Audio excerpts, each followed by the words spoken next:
मनसेसोबत युती करण्याचा प्रश्नच येत नाही असं हर्षवर्धन सपकाळ यांनी म्हटलंय।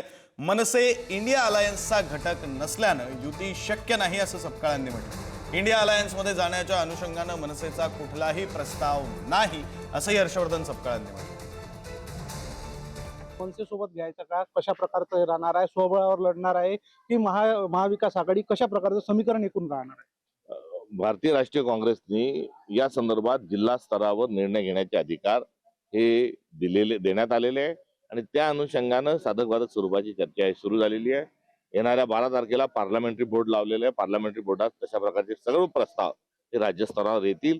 मात्र इंडिया अलायन्सच्या पार्टनरच्या समवेतच आघाडी आणि युती करण्यासंदर्भात सूचना दिलेल्या आहेत। जे इंडिया अलायन्सचे घटक नसतील त्यासोबत आघाडी करण्याचा प्रश्नच उद्भवत नाही। म्हणजेच मनसे महाविकास आघाडीमध्ये लढणार नाही किंवा युती मनसेसोबत नाहीच। या संदर्भात इंडिया अलायन्स मध्ये जाण्याच्या अनुषंगानं असा कुठलाही प्रस्ताव मनसेचा हा आलेला नाही। आजपासून 4 दिवसाच्या दौऱ्यावर उद्धव ठाकरे आहे, मराठवाड्याची ते पाहणी करतात। अत्यंत चांगला निर्णय उद्धवजींनी घेतलाय आणि शेतकरी आज हवाल दिलाय। मराठवाड्यातली परिस्थिती जी आहे ही अत्यंत हाताबाहेर गेलेली आहे।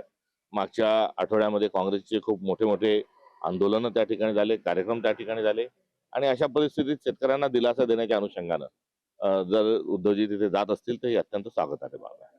पंकज गादगे, पुढारी न्यूज, वर्धा।